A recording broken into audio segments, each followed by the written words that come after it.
Hello दोस्तों।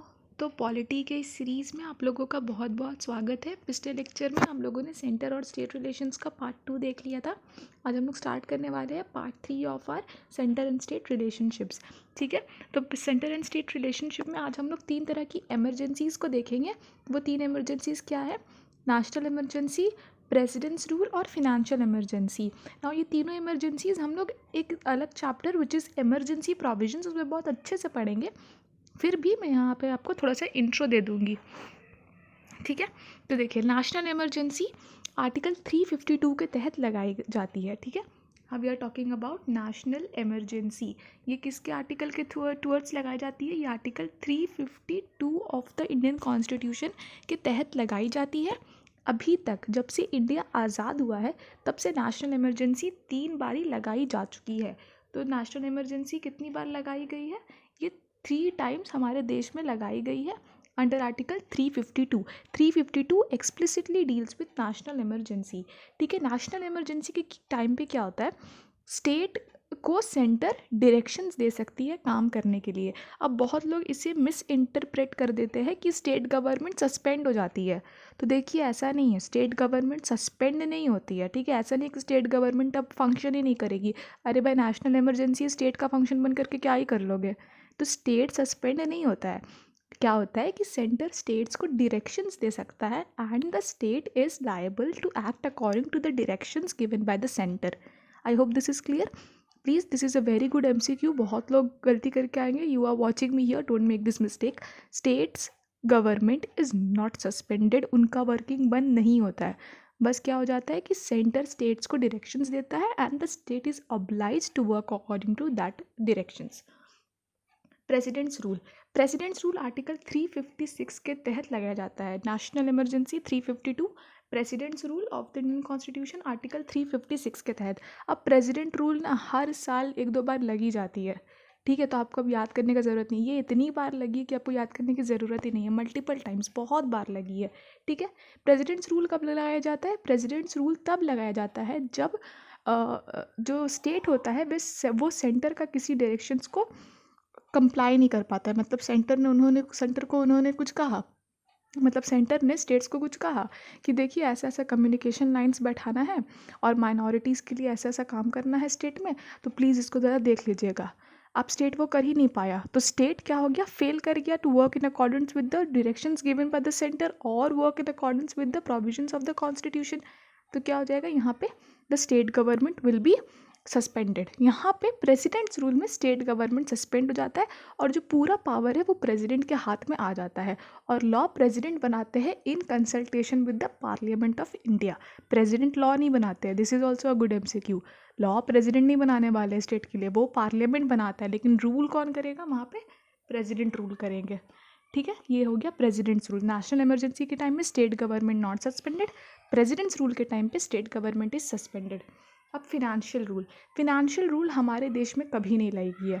Even 1991 के time जो इकोनॉमिक क्राइसिस हुआ था, जहाँ पे LPG रिफॉर्म्स को बाद में जब लाया गया था, उस वक्त भी जब इंडिया के पास सिर्फ 2 हफ्तों का ही बजट था, मतलब इंडिया की हालत इतनी ख़राब हो गई थी कि सिर्फ 2 हफ्ते वो और चला सकता था कंट्री, उसके बाद वो बैंकरप्ट हो जाता। तो फिनेंशियल इमरजेंसी उस वक्त भी नहीं लगी। हमारे देश में फिनेंशियल इमरजेंसी कभी नहीं लगी है, ये याद रखिएगा। फिनेंशियल इमरजेंसी का आर्टिकल है article number 360 of the Indian constitution. ठीक है, हमने तीनों आर्टिकल्स देख लिया। 352 नेशनल इमरजेंसी, 356 प्रेसिडेंट्स रूल और 360 फिनेंशियल इमरजेंसी। ठीक है, अब आर्टिकल 355 क्या बोलता है? आर्टिकल 355 बोलता है to protect state from external aggression, internal disturbances. Article 355 जो है सेंटर को कुछ ड्यूटीज़ देता है। ठीक है, आर्टिकल 355 क्या करता है? सेंटर को कुछ ड्यूटी देता है। क्या ड्यूटी देता है? कि वो स्टेट को प्रोटेक्ट करे फ्रॉम एक्सटर्नल एग्रेशन और इंटरनल डिस्टर्बेंस। मतलब इंडिया का कोई स्टेट है, ठीक है, मान लीजिए ये वाला स्टेट है कोई, जम्मू एंड कश्मीर वाला, तो इसे प्रोटेक्ट भी करता है। फॉर एग्जांपल बोल रही हूँ, इससे इसके अंदर कोई इंटरनल डिस्टर्बेंस, मतलब इसी स्टेट के अंदर कोई डिस्टर्बेंस ना हो, उससे भी प्रोटेक्ट करना है, और कोई एक्सटर्नल एग्रेशन यहाँ ना हो, उससे भी प्रोटेक्ट करना है। तो इस तरह सेंटर पे ये ऑब्लिगेशन है कि सेंटर को एक्सटर्नल एग्रेशन से भी प्रोटेक्ट करना है और स्टेट के अंदर कुछ इंटरनल डिस्टर्बेंस चल रहा है तो उससे भी प्रोटेक्ट करना है। ठीक है, और क्या इंश्योर करना है, to ensure that states act in accordance with the constitution. और सेंटर को ये भी देखना है कि सारे स्टेट्स कॉन्स्टिट्यूशन के हिसाब से अपना काम करते हैं, मतलब ऐसा नहीं कि कॉन्स्टिट्यूशन के बाद जा के काम किए जा रहे हैं, ठीक है, ऐसा नहीं, ठीक है ना। अब यहाँ पे बस एक छोटा सा MCQ है, देख लीजिए। The state election commission appointed by the governor but removed by the president. तो ये क्या बोल रहा है कि जो स्टेट का इलेक्शन कमीशन होता है उसे अपॉइंट तो गवर्नर करते हैं, लेकिन उसे रिमूव कौन करता है, उसे रिमूव प्रेसिडेंट करते हैं। ये MCQ क्वेश्चन है, ठीक है। स्टेट इलेक्शन कमीशन, हमें आपको पता होगा, एक इलेक्शन कमीशन ऑफ इंडिया होता है सेंटर पे और एक होता है स्टेट इलेक्शन कमीशन। तो इसका जो अपॉइंटमेंट है ये कौन करता है, गवर्नर करता है, लेकिन रिमूव कौन करेगा, प्रेसिडेंट करेंगे, ठीक है। अब हम लोग कुछ फिनेंशियल रिलेशंस देख लेते हैं। पिछले लेक्चर्स में हम लोगों ने लेजिस्लेटिव और एग्जीक्यूटिव फंक्शंस देखा था, आज फिनेंशियल फंक्शंस देखते हैं। तो पहला फिनेंशियल फंक्शन क्या है, कि फिनेंशियल फंक्शन किसके अंदर डिस्कस किया गया है, part 12 of the Indian constitution, article number 268 से लेकर के 293 तक, ठीक है। तो देखिए लेजिस्लेटिव और एग्जीक्यूटिव फंक्शंस कहाँ था, लेजिस्लेटिव और एग्जीक्यूटिव दोनों कहाँ था, पार्ट 11 में था। लेकिन फिनेंशियल रिलेशंस, जो फिनेंशियल रिलेशंस की बात हो रही है वो है part 11 of the Indian constitution, article number 268 से लेकर के 293 तक, ठीक है, इसे याद रखिएगा, ठीक है। अब एक हुआ था 101st कॉन्स्टिट्यूशनल अमेंडमेंट एक्ट। इस 101st कॉन्स्टिट्यूशनल अमेंडमेंट एक्ट के थ्रू क्या लाया गया था, GST लाया गया था, MCQ, ठीक है। 101st कॉन्स्टिट्यूशनल अमेंडमेंट एक्ट से क्या लाया गया था, GST लाया गया था, इसे याद रखिएगा, ठीक है। उसके बाद कुछ रेसिडुअरी टैक्सेस चार्ज होते हैं, वो रेसिडुअरी टैक्सेस में क्या क्या आता है, गिफ्ट्स, वेल्थ, एक्सपेंडिचर टैक्स, ठीक है, ये भी MCQ है, ठीक है। कि रेसिडुअरी टैक्सेस के अंदर क्या आते हैं, रेसिडुअरी टैक्सेस के अंदर आते हैं गिफ्ट्स, वेल्थ और एक्सपेंडिचर टैक्स, इसे याद करिए। रेसिडुअरी टैक्सेस के अंदर क्या आते हैं, MCQ, गिफ्ट्स, वेल्थ और एक्सपेंडिचर टैक्स, ठीक है। याद हुआ कि नहीं, बताइएगा कमेंट सेक्शन में। कि पहले तो पार्ट 11 हम लोग डिस्कस कर रहे हैं, पार्ट 11 आर्टिकल नंबर 268 से 293 तक, ठीक है। नहीं सॉरी ये तो पार्ट 12 है ना, पार्ट 11 हम लोग पिछले लेक्चर में कर रहे थे। Part 12 of financial relationships, article 268 से लेकर 293 तक, ये क्या बात करता है, फिनेंशियल रिलेशनशिप्स के बारे में बात करता है। रेसिडुअरी टैक्सेस के अंदर क्या आते हैं, रेसिडुअरी टैक्सेस के अंदर आते हैं gifts, wealth and expenditure tax, gifts, wealth, expenditure tax, ठीक है। उसके बाद state taxes are more expenditure in nature, whereas centre taxes had taxes of revenue in nature. To reduce this, finance commission every 5 years to transfer resources to states. अब क्या है, हमारे state list में जितने भी items हैं ना वो सारे एक्सपेंडिचर इन नेचर है, मतलब उसके लिए खर्चा करना पड़ेगा। लेकिन सेंटर, जो यूनियन लिस्ट पे जितने भी चीज़ है वो सारे रेवेन्यू इन नेचर है, मतलब उससे पैसा आएगा सरकार के पास। तो क्या होता है, बाइस्ड हो जाएगा ना, स्टेट से सारे खर्चा करेंगे। सॉरी, बाहर में ये बच्चे लोग चिल्ला रहे, खेल रहे, I am extremely sorry for the external voice, but please listen to me, this is more important now. तो मैं क्या बोल रही हूँ कि स्टेट्स के जो खर्चे हैं वो मतलब एक्सपेंडिचर इन नेचर है, मतलब पैसा जाएगा।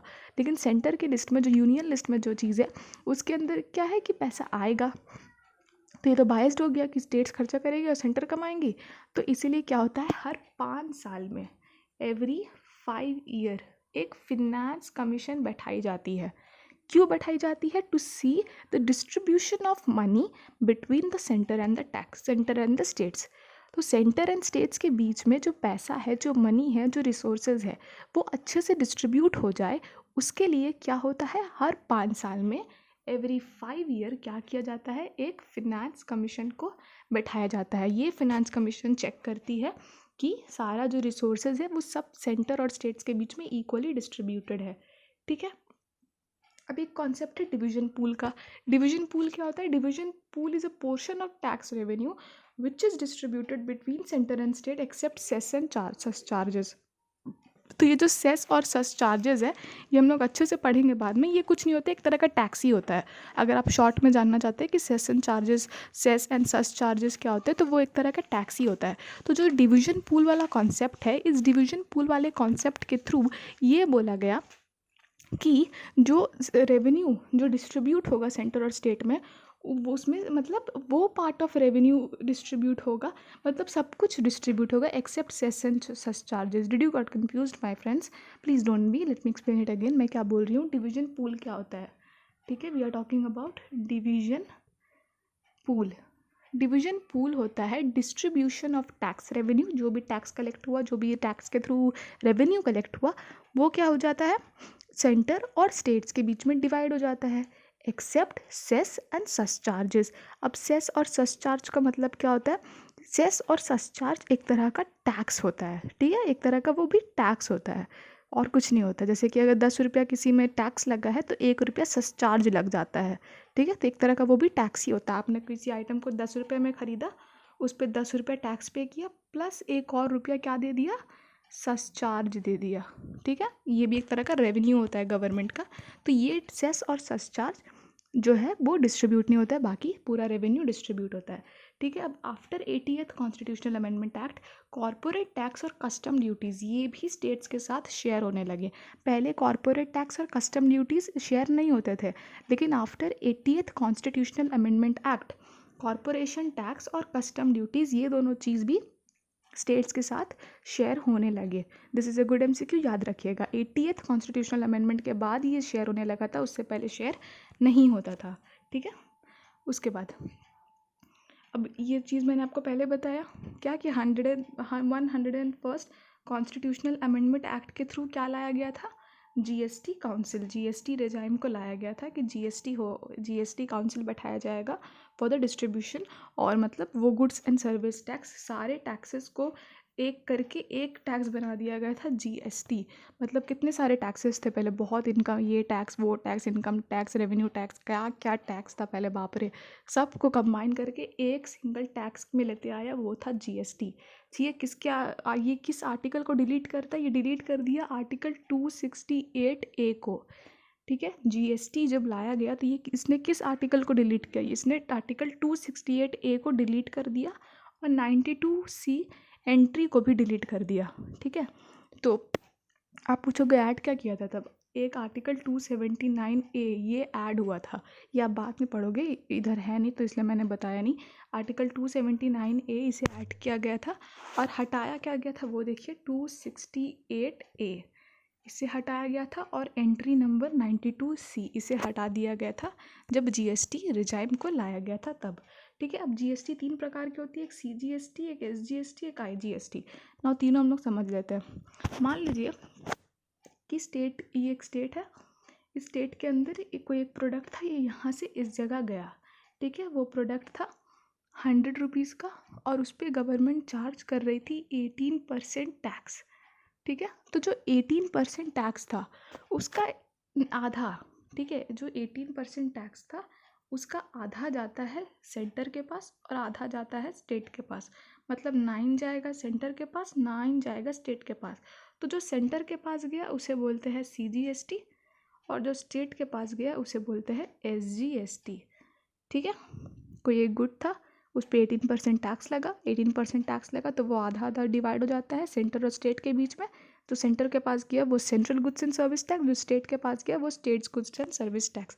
अब एक होता है IGST। IGST में क्या होता है, मान लीजिए एक स्टेट से दूसरे स्टेट में कोई गुड गया, ठीक है, एक स्टेट था महाराष्ट्र, वो सामान यहाँ से गया कर्नाटका में, ठीक है, तब जब इसमें टैक्स लगता है उसे बोलते हैं IGST, ठीक है। मतलब जब दो स्टेट्स के बीच में कुछ डिस्ट्रीब्यूशन कुछ होता है, मतलब जब दो स्टेट्स के बीच में कुछ सामान आते जाते हैं तो उस पर लगता है IGST, integrated goods and service tax. लेकिन जब स्टेट के अंदर ही लगता है तो क्या होता है, CGST, SGST, और जब एक स्टेट से दूसरे स्टेट में जाता है तो IGST। I hope this is clear.